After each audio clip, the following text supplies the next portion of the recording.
अस्सलाम वालेकुम जी, मैं ਤੁਹਾਡਾ ਮੇਜ਼ਬਾਨ ਅਲੀ ਇਮਰਾਨ, ਪੰਜਾਬ ਦੇ ਰੰਗ ਅਲੀ ਇਮਰਾਨ ਦੇ ਸੰਗ। ਅੱਜ ਅਸੀਂ ਆਏ ਹਾਂ ਜੀ ਸ਼ਾਹਕੋਟ, ਕਿ ਜਿਨ੍ਹਾਂ ਨੂੰ ਕਿ ਬਾਬੇ 9 ਲੱਖ ਹਜ਼ਾਰੀ ਦੀ ਧਰਤੀ ਕਿਹਾ ਗਿਆ। ਬਾਬੇ 9 ਲੱਖ ਹਜ਼ਾਰੀ ਦਾ ਉਰਸ ਮੁਬਾਰਕ ਜਿਹੜਾ ਨਾ ਉਹ ਜ਼ੋਰੋ ਸ਼ੋਰ ਦੇ ਉੱਤੇ ਲੱਗਾ ਹੋਇਆ ਹੈ। ਜ਼ਾਇਰੀਨ ਆ ਰਹੇ ਨੇ ਜ਼ਿਆਰਤ ਕਰਨ ਵਾਸਤੇ, ਤੇ ਅਸੀਂ ਤੁਹਾਨੂੰ ਮਿਲਾਉਂਦੇ ਹਾਂ ਲੋਕਾਂ ਦੇ ਨਾਲ, ਉਹਨਾਂ ਨਾਲ ਗੱਲਬਾਤ ਕਰਦੇ ਹਾਂ ਕਿ ਉਹ ਆਪਣੀ ਜ਼ਾਇਰੀਨ ਕਿੱਥੇ ਆਏ ਨੇ, ਇੱਥੇ ਆਪਣੀਆਂ ਕੋਈ ਜਿਹੜੀਆਂ ਉਹਨਾਂ ਨੇ ਸੁਖਣਾ ਸੁੱਖੀਆਂ ਹੁੰਦੀਆਂ ਨੇ। ਤੁਹਾਨੂੰ ਪਤਾ ਕਿ ਮੇਲੇ ਜਿਹੜੇ ਨਾ ਇਹ ਪੰਜਾਬ ਦੇ ਕਲਚਰ ਆ, ਜਿਹੜਾ ਮੇਲਾ ਵਾ ਇਹ ਪੰਜਾਬ ਦੇ ਇੱਕ ਅਹਿਮ ਕਲਚਰ ਦਾ ਇੱਕ ਹਿੱਸਾ ਵਾ। ਤੇ ਅਸੀਂ ਗੱਲ ਕਰਦੇ ਹਾਂ ਹਕੀਮ ਅਸਲਮ ਸਾਹਿਬ ਵੀ ਇੱਥੇ ਆਏ ਨੇ, ਉਹਨਾਂ ਨੂੰ ਪੁੱਛਦੇ ਹਾਂ ਕਿ ਆ ਕਿ ਜਿਹੜੇ ਸੂਫੀਆ ਕਰਾਮ ਸਨ ਜਿਨ੍ਹਾਂ ਨੇ ਇਸ ਧਰਤੀ ਵਾਸਤੇ ਬੜੀਆਂ ਉਹਨਾਂ ਦੀਆਂ ਇਸਲਾਮ ਵਾਸਤੇ ਖਿਦਮਾਤ ਨੇ, ਤੇ ਉਹਨਾਂ ਨਾਲ ਗੱਲਬਾਤ ਕਰਦੇ ਹਾਂ ਕਿ ਬਾਬਾ 9 ਲੱਖ ਹਜ਼ਾਰੀ ਦੇ ਬਾਰੇ, ਉਹਨਾਂ ਦਾ ਤਾਰਫ ਜੋ ਉਹਨਾਂ ਨੇ ਖਿਦਮਾਤ ਇਸਲਾਮ ਵਾਸਤੇ ਕੀਤੀਆਂ ਨੇ ਉਹਦੇ ਬਾਰੇ ਕੋਈ ਥੋੜ੍ਹਾ ਜਿਹਾ ਦੱਸਣ ਜੀ। ਹਕੀਮ ਸਾਹਿਬ ਜੀ, ਇਹ ਦਰਵੇਸ਼ ਫਕੀਰ ਆ, ਇਹ ਮਾਨੀ ਸ਼ੁਰੂ ਤੋਂ ਉੱਤੇ ਇਮਰਾਨ ਭਾਈ ਆ ਰਹੇ ਨੇ, ਔਰ ਇਹਨਾਂ ਦੀ ਵਜ੍ਹਾ ਤੋਂ ਇਸ ਖਿੱਤੇ ਦੇ ਉੱਤੇ ਇਸਲਾਮ ਫੈਲਿਆ ਸੀਗਾ, ਇਹ ਸੂਫੀਜ਼ਮ ਦੀ ਵਜ੍ਹਾ ਤੋਂ। ਆ ਦੇਖ ਲਓ ਕਿੰਨੀ ਦੁਨੀਆ ਦਾ ਆਉਣ ਜਾਣ ਇੱਥੇ।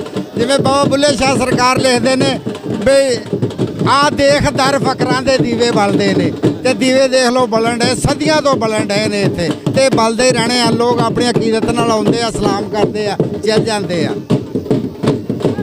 ਜੀ। ਬੜੀ ਮਿਹਰਬਾਨੀ ਇਹਨਾਂ ਦੀ। ਇਹਨਾਂ ਨੇ ਕਿਹਾ ਕਿ ਇਹ ਜਿਹੜੇ ਮੇਲੇ ਆ ਇਹ ਲੱਗਦੇ ਹੀ ਰਹਿਣਗੇ, ਤੇ ਪੰਜਾਬ ਦੀ ਸਕਾਫਤ ਆ, ਤੇ ਇੱਕ ਜਿਹੜੇ ਪੰਜਾਬੀ ਲੋਕ ਨੇ ਮੇਲਿਆਂ ਦੀ ਬੜੀ ਰੌਣਕ ਹੁੰਦੀ ਆ।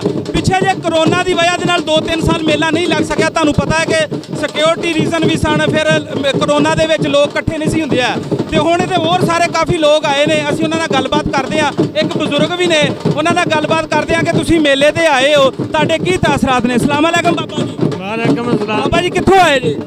ਅਫਜ਼ਾਬਾਦ ਤੋਂ ਆਏ ਜੀ। ਅੱਛਾ ਬਾਬਾ ਜੀ, ਤੁਸੀਂ ਕੀ ਮੁਰਾਦ ਲੈ ਕੇ ਆਏ ਹੋ ਬਾਬਾ 9 ਲੱਖ ਹਜ਼ਾਰੀ ਤੇ? ਕੀ ਤੁਹਾਡੀਆਂ ਸੰਗਤਾਂ ਨੇ ਕਿੰਨੀ ਦੇਰ ਤੋਂ ਆਉਂਦੇ? ਅਸੀਂ ਜੀ ਕਾਫੀ ਚਿਰ ਤੋਂ ਆਉਂਦੇ ਪਏ ਆ, ਵਜੇ ਨਿੱਕੇ ਜਿਹੇ ਅਸਾਂ ਆਉਣ ਲੱਗੇ ਹਾਂ ਜੀ। ਆ ਮੀਆਂ ਇਲਿਆਸ ਕੋਲ ਅਸੀਂ ਆਉਂਦੇ ਹਾਂ ਜੀ। ਜੀ ਹਾਂ। ਅੱਛਾ, ਤੁਸੀਂ ਕੀ ਕੋਈ ਮੈਸੇਜ ਦੇਣਾ ਚਾਹੋਗੇ, ਜਿੱਦਾਂ ਕਿ ਸਾਡੀ ਪੰਜਾਬ ਦੀ ਨਸਲ ਆ ਇਹ ਮੋਬਾਈਲਾਂ ਮਬੂਲਾਂ 'ਚ ਫਸ ਗਈ ਆ? ਸਾਡਾ ਪੰਜਾਬ ਦਾ ਕਲਚਰ ਆ, ਮੇਲੇ ਲੋਕ ਵਹਿੰਦੇ ਆਏ ਸੀ, ਬੜੀਆਂ ਰੌਣਕਾਂ ਹੁੰਦੀਆਂ ਸੀ। ਆ ਕਰੋਨਾ ਦੀ ਵਜ੍ਹਾ ਨਾਲ ਕਾਫੀ ਰੌਣਕਾਂ ਜਿਹੜੀਆਂ ਮੱਠੀਆਂ ਹੋ ਗਈਆਂ। ਹੁਣ ਇਹਨਾਂ ਨੂੰ ਸਾਡੇ ਜਿਹੜੇ ਪੰਜਾਬੀ ਲੋਕ, ਇਹਨਾਂ ਨੂੰ ਆਉਣਾ ਚਾਹੀਦਾ। ਸੂਫੀਆ ਕਰਾਮ ਦੇ ਜਿਹੜਾ ਇਸਲਾਮ ਵਾਸਤੇ ਖਿਦਮਤ ਦਿੱਤੀ, ਇਹਨਾਂ ਦੇ ਮੇਲਿਆਂ ਤੇ ਆਉਣਾ ਚਾਹੀਦਾ। ਜੀ ਹਾਂ, ਬਿਲਕੁਲ ਆਉਣਾ ਚਾਹੀਦਾ ਜੀ। ਬਿਲਕੁਲ, ਇੱਥੇ ਲੋਕਾਂ ਦਾ ਕਹਿਣਾ ਸੀ ਕਿ ਜਿਹੜੇ ਅਸੀਂ ਪੰਜਾਬੀ ਲੋਕ ਆ ਤੇ ਮੇਲਿਆਂ ਤੇ ਆਉਣਾ ਸਾਡੀ ਸ਼ਾਨ ਆ। ਸੂਫੀਆ ਕਰਾਮ ਨੇ ਇਸਲਾਮ ਵਾਸਤੇ ਬਹੁਤ ਸਾਰੀਆਂ ਖਿਦਮਤ ਜਿਹੜੀਆਂ ਨੇ ਅੰਜਾਮ ਦਿੱਤੀਆਂ ਨੇ। ਬਾਬਾ ਬੁੱਲੇ ਸ਼ਾਹ ਸਰਕਾਰ ਫਰਮਾਉਂਦੇ ਆ, ਬੁੱਲੇ ਸ਼ਾਹ ਰਾਜ਼ ਅਨੋਖਾ ਏ, ਗੱਲ ਛੋਟੀ ਏ ਮੁੱਲ ਚੌਖਾ ਏ, ਪਰ ਇਹੀ ਰਾਹ ਹੈ ਰੱਬ ਨੂੰ ਪਾਵਣ ਦਾ, ਸਿੱਖ ਚੱਜ ਕੋਈ ਯਾਰ ਮਨਾਵਣ ਦਾ। ਸ਼ੁਕਰੀਆ। ਜਿੱਦਾਂ ਕਿ ਤੁਸੀਂ ਦੇਖ ਸਕਦੇ ਹੋ ਕਿ ਪਿੱਛੇ ਧਮਾਲ ਪੈ ਰਹੀ ਹੈ, ਮੇਰਾ ਕੈਮਰਾਮੈਨ ਤੁਹਾਨੂੰ ਦਿਖਾਏਗਾ ਕਿ ਪਿੱਛੇ ਧਮਾਲ ਪੈ ਰਹੀ ਹੈ। ਠੀਕ ਹੋ ਗਿਆ। ਬਹੁਤ ਸਾਰੇ ਲੋਕ ਇੱਥੇ ਆਉਂਦੇ ਨੇ ਆਪਣੀਆਂ ਅਰਜ਼ਾਂ ਲੈ ਕੇ ਬਾਬਾ 9 ਲੱਖ ਹਜ਼ਾਰੀ ਦਰਬਾਰ ਦੇ ਉੱਤੇ, ਤੇ ਬਹੁਤ ਸਾਰਿਆਂ ਲੋਕਾਂ ਦੀਆਂ ਇੱਥੇ ਹਰ ਇੱਕ ਦੇ ਆਉਣ ਦੀਆਂ ਜਿਹੜੀਆਂ ਨੇ ਉਹ ਅਰਜ਼ਾਂ ਪੂਰੀਆਂ ਹੁੰਦੀਆਂ ਨੇ। ਇਹ ਮੇਰਾ ਕੈਮਰਾਮੈਨ ਤੁਹਾਨੂੰ ਦਿਖਾਏਗਾ, ਤੁਸੀਂ ਦੇਖ ਸਕਦੇ ਹੋ।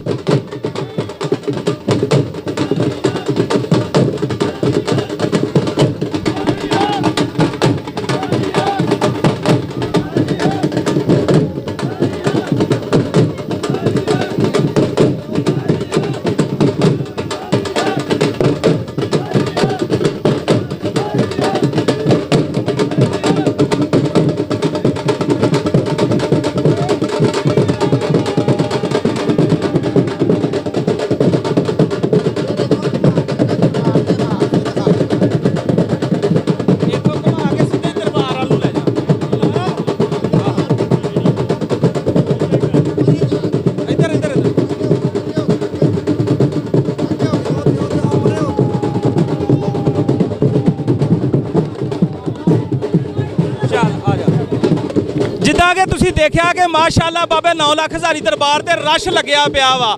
ਆਵਾਮ ਜਿਹੜੀ ਆ ਉਹ ਧੜਾ ਧੜ ਤੁਸੀਂ ਦੇਖ ਰਹੇ ਹੋ ਕਿ ਜ਼ਿਆਰਤ ਵਾਸਤੇ ਬਾਬਾ ਜੀ ਦੇ ਆ ਰਹੀ ਆ। ਬਹੁਤ ਸਾਰੇ ਲੋਕ ਨੇ ਜਿਨ੍ਹਾਂ ਦੀਆਂ ਮੁਰਾਦਾਂ ਪੂਰੀਆਂ ਹੁੰਦੀਆਂ ਨੇ ਤੇ ਹਰ ਸਾਲ ਲੋਕ ਆਉਂਦੇ ਨੇ ਇੱਥੇ। ਅਸੀਂ ਤੁਹਾਨੂੰ ਗੱਲਬਾਤ ਕਰਾਵਾਂਗੇ ਲੋਕਾਂ ਦੇ ਨਾਲ ਤੇ ਉਹਨਾਂ ਨੂੰ ਪੁੱਛਾਂਗੇ ਕਿ ਕਿੰਨੀ ਦੇਰ ਤੋਂ ਆ ਰਹੇ ਨੇ। ਇੱਥੇ ਭਾਈ ਨੇ ਸਾਡੇ, ਆਜੋ ਆਜੋ ਆਜੋ।